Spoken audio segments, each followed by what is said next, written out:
Hello नमस्ते friends, जय हिंद जय भारत। आप सभी का SGS में स्वागत है। चलिए आज हम बात करें पश्चिमी रोमन साम्राज्य में। अभी तक हमने 6 या 7 वीडियो पूर्वी रोमन साम्राज्य के बारे में डाल दिया।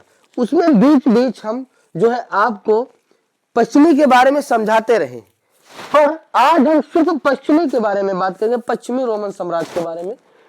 पश्चिमी रोमन साम्राज्य को रोमन सम्राटों ने चलाया। इसका पतन जल्दी हुआ क्योंकि नाम से पता चलता है पश्चिमी रोमन साम्राज्य को रोमन सम्राटों ने चलाया। सम्राटों का मतलब बहुत से राजा ने चलाया। तो किसी चीज पर ज्यादा राजा चलाएंगे तो जल्दी उसका पतन होगा, वो जल्दी खत्म होगा। चलिए, पश्चिम रोमन साम्राज्य को रोमन सम्राटों ने चलाया जब 395 ईस्वी में रोमन साम्राज्य बटा 2 हिस्सों में। 395 ईस्वी में रोमन साम्राज्य बटा 2 हिस्सों में। अगर पूछ लिया जाए कि रोमन साम्राज्य कब बटा, तो 395 ईस्वी में बटा। इसको हम कैसे याद रखें? अगर इसको याद रखना है तो आर्टिकल जो है, जब मूल संविधान में आर्टिकल कितने, जब संविधान बना था संविधान, तो उसमें आर्टिकल कितने थे? 395 आर्टिकल थे। तो आप समझ लीजिए 395 आर्टिकल थे और 395 ईस्वी में जो रोम साम्राज्य को 2 भागों में बांटा गया। वहां की आबादी ज्यादा होने के कारण देश ज्यादा हो गए। इतनी बात समझ में गई। चलिए अब हम बात कर ले, तब पश्चिमी हिस्सा अपने अलग सम्राटों के हाथ में चला गया। जब 2 भागों में बांटा तो पश्चिमी हिस्सा अलग सम्राटों के हाथों में चला गया, जिसमें कई सम्राट थे। चलिए हम जब बात कर ले पश्चिमी रोमन साम्राज्य के सम्राट के बारे में। होनोरियस एक सम्राट था। इसके बाद वैलोंटिलियस एक सम्राट हुआ।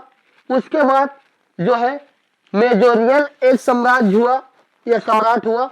उसके बाद लास्ट और आखिरी सम्राट हुआ रोमुलस ऑगस्टुलस, आखिरी सम्राट था। पहला सम्राट होनोरियस, दूसरा सम्राट वैलोंटिलियस और तीसरा मेजोरियन, चौथा रेमुलस ऑगस्टुलस, आखिरी सम्राट था। इसके पतन का कारण बना, जब यह पतन हुआ इसका भी कारण था। इसका पतन जो है ओडो एकर जर्मनी जनजाति का नेता 476 में इसका पतन कर दिया। अब जर्मनी ओडो एकर जर्मनी जनजाति का नेता यानी एसपी का नेता जो है इसका पतन कर दिया रोमन साम्राज्य का। जब पश्चिमी रोमन साम्राज्य का पतन एसपी कास्ट का नेता करके चला गया, पश्चिमी रोमन साम्राज्य खत्म हो गया। रोमन साम्राज्य की शुरुआत 27 ईसा पूर्व पहले। अब बात करें रोमन साम्राज्य जब शुरू हुआ था, ये कब हुआ था? तो 27 ईसा पूर्व पहले, मतलब ईसाइयों के जन्म से 27 साल पहले रोमन साम्राज्य शुरू हुआ। किसने शुरू किया? जिसने खत्म किया। किसने खत्म किया? आखिरी शासन कौन था? आखिरी सम्राट कौन था? तो आखिरी सम्राट जो है रोमुलस ऑगस्टुलस, इसका जो है आखिरी सम्राट था और इसका पतन ओडो एकर जर्मनी का एसटी कास्ट का नेता पतन करके 476 में चला गया। और इसका जो है बनाया किसने था रोमन साम्राज्य? तो रोमन साम्राज्य को बसाने वाला ऑगस्टस सम्राट, एक ऑगस्टस साम्राज्य था जो है रोमन साम्राज्य को बनाया। ये रोमन गणराज्य को खत्म करके पहली बार सम्राट बना। अब ये सम्राट कैसे बना? इसको किसने बनाया रोमन साम्राज्य को? तो ऑगस्टस ने जो है रोमन साम्राज्य को बनाया। कैसे बनाया? रोमन गणराज्य को खत्म करके जो है ये पहली बार सम्राट बना। रोमन गणराज्य मतलब रोमन में कई छोटे छोटे नेता थे या क्षेत्र के नेता थे। जैसे हम बात करें गांव में 10 नेता है, 10 नेता में से कोई एक प्रधानी लग गए तो वो प्रधान हो जाएगा। इसी प्रकार ये 10 गणराज्य थे, उसमें से एक जो साम्राज्य की गद्दे पर बैठा और वो गणराज्य से निकल के रोमन साम्राज्य पर कार्य करने लगा और वो सम्राट रोमन का बन गया। तो इसमें कौन सा नेता निकला? ऑगस्टस सम्राट। कई सम्राट थे गणराज्य से, एक सम्राट निकल के, एक आदमी, एक व्यक्ति निकल के जो है रोमन साम्राज्य को बसाया। इतनी बात समझ में आ गई। रोमन साम्राज्य गणराज्य क्या है? रोमन साम्राज्य राजा नहीं, रोमन साम्राज्य में राजा नहीं थे, बुजुर्ग मिलकर शासन चलाते थे, यानी नेताओं का मिला जुला शासन। गणराज्य क्या है? गणराज्य एक ऐसी व्यवस्था है जहां राजा ना हो और नेताओं का मिला जुला या बुजुर्गों का मिला जुला शासन जो चलता हो उसे गणराज्य कहते हैं। इतनी बात समझ आएगी। अब हम बात करेंगे पॉइंट 1, पश्चिमी रोमन साम्राज्य के पतन के सदियों बाद, पश्चिमी रोमन साम्राज्य के पतन के सदियों बाद पश्चिम रोमन साम्राज्य के बड़े बड़े शहरों या इलाकों का कोई पता नहीं चला। पश्चिम साम्राज्य पतन के बाद सदियों बाद जो है बड़े बड़े इलाकों, बड़े बड़े शहर, बड़े बड़े नगरों का कोई पता नहीं चला। तो विदेशी या घरेलू व्यापार, विदेशी व्यापार और घरेलू व्यापार पर बहुत बड़ा धक्का लगा, बहुत बड़ा धक्का लगा। सोने के व्यापार में, क्योंकि सोने के व्यापार में बहुत बड़ा धक्का लगा, क्योंकि जो है सोना खरीदते थे और बेचते थे। रोमन वाले सोना अफ्रीका से खरीदते थे। जब पश्चिमी रोमन का कई सदियों तक पता नहीं चला, बड़े बड़े इलाकों तक की उसमें पता नहीं चला, तो जो है रोमन वाले तब सोने पर बहुत बड़ा प्रभाव विदेशी और घरेलू दोनों पर पड़ा। रोमन वाले सोना अफ्रीका से पाते थे और पूरब के साथ व्यापार करते थे।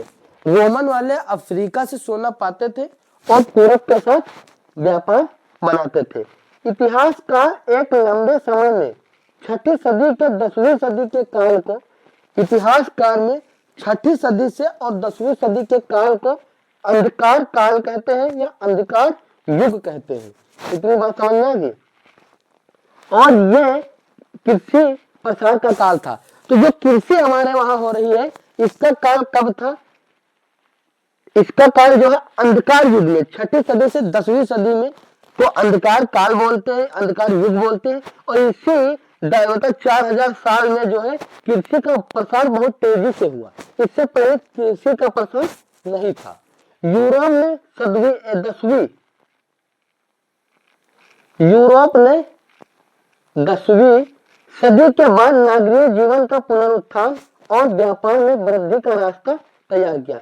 यूरोप ने 10वीं सदी के बाद जब खेती का प्रसार हो गया उसके बाद जो है व्यापार, नगरीय जीवन यानी नगर के लोग जो जीवन जीते थे उसके और व्यापार की वृद्धि का रास्ता तैयार किया।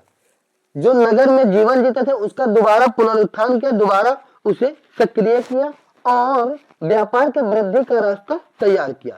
12वीं से 14वीं सदी के बीच पश्चिम यूरोप एक बार फिर समृद्ध हो गया। 12वीं सदी से और 14वीं सदी के बीच जो पश्चिमी यूरोप का एक बार फिर से समृद्ध हो गया, यानी फिर से ये जो पश्चिमी पतन हुआ था फिर से उठा। विज्ञान प्रौद्योगिकी में वृद्धि और नगरों का प्रसार तथा इटली के पदुमा और मिलान जैसे अनेक नगरों में विश्वविद्यालय की स्थापना इस काल में उल्लेखनीय विशेषताएं थी। यानी इस काल में जो है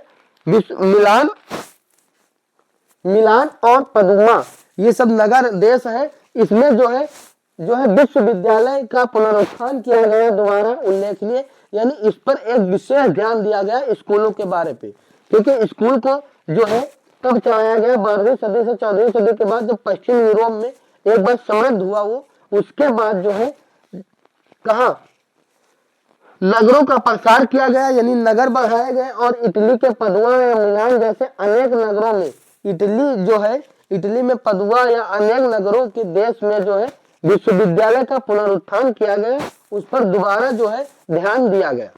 इतनी बात समझ। तो ये आज हमारा पश्चिमी रोमन साम्राज्य खत्म हो गया। इसके बाद हम बात करेंगे फ्यूडलिज्म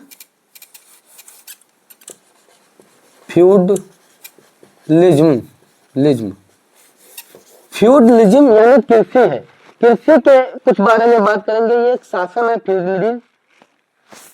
ये शासन किस प्रकार है? जैसे राजा जो है सामंत को जमीन देता था, सामंत जाके छोटे सामंत जमींदार को देता था और उससे जो है किसानों से काम करवाता था, अपनी थोड़ी जमीन रख लेता था और किसान को दे देता था। तो किसान उसका कर चुकाते थे और साथ में जो छोटा जमींदार था, जो सरदार थे, उनका जो है क्या करते थे, काम करते थे, खेती भी करते थे और उनका उनका कर भी देते थे, कर भी चुकाते थे। तो इसे फ्यूडलिज्म भी कहते हैं। और ये शब्द कहां से लिया गया, ये शब्द जो है फ्यूडल से लिया गया है। ये शब्द जो है फ्यूडल, फ्यूडल से लिया गया है। यह शब्द कहां से लिया गया है, ये फ्यूडलिज्म जो है फ्यूडल शब्द से लिया गया है। इसका अंग्रेजी अनुवाद फीफ होता है, फीफ, फीफ होता है, फीफ, इसका अंग्रेजी अनुवाद फीफ होता है। तो इसके बारे में, किसके बारे में, ये फ्यूडलिज्म के बारे में जो है